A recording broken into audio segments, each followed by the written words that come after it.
All right, in this video, we are going to practice identifying physical versus chemical changes. So I've got 8 pictures here, and I would love, if you've watched the other videos on this content, if you might pause this and see if you can go through and name all 8 and whether they would be physical or chemical changes. So go. All right, we're going to see how you did. We're going to walk through these one by one. The first one here, burning wood. So you got to think about, remember, am I going to produce a new substance or am I going to have the same substance after the change, right? Same type of matter. So burning wood. Once you burn wood, it becomes a pile of ash, right? Any combustion reaction where there's like fire involved like this, you're producing water and CO2, and wood is not just water or CO2. So this is definitely a chemical change. All right. Breaking glass. All right, when you break glass or shatter glass, every piece of the glass is still the same type of matter as it was when the glass was all one uniform glass. So this would be a physical change. All right, freezing a popsicle. Maybe you recognize this word freezing.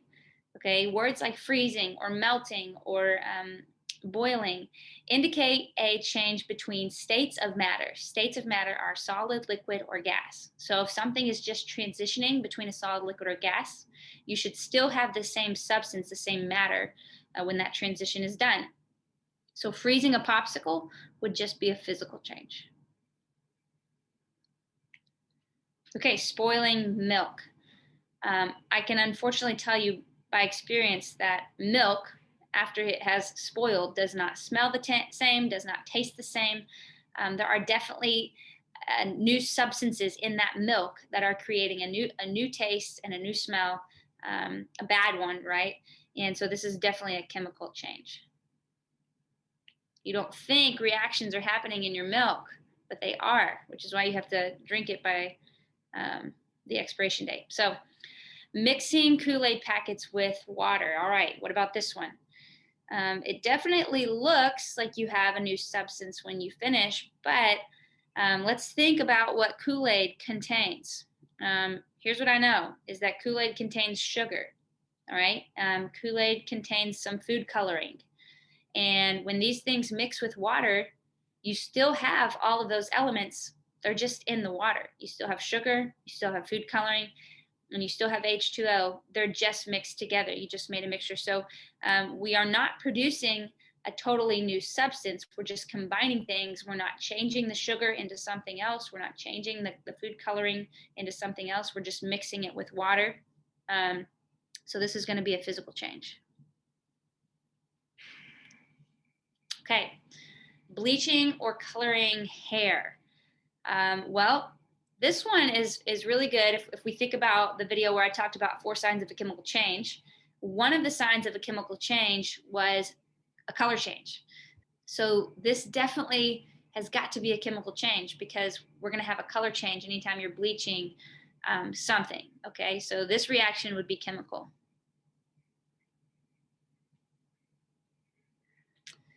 Okay, melting chocolate. Again, as you go through these, you can think, am I seeing one of the 4 signs of a chemical change, or am I just transitioning between a solid, liquid, and a gas? If we take chocolate, which is a solid, and melt it into a liquid, all we've done is taken the chocolate between 2 states of matter, and it's not a new substance. It's still chocolate. So this is definitely physical change. Okay, last one. Roasting marshmallows, which is a great idea any time of the year, right? Roasting marshmallows. So think about our marshmallow here. If we put that near a flame or a fire and we roast it, what is going to appear on the marshmallow? Usually, well, it depends, right? It depends if you're the kind of person who wants to like absolutely char it into oblivion, or if you just want a nice golden touch to it. That's the way I like my marshmallows. But you do notice a new substance appearing that's brown on your white marshmallow. Okay, so that's a color change, right? You're noticing that marshmallow is going from white to a brownish color or even black.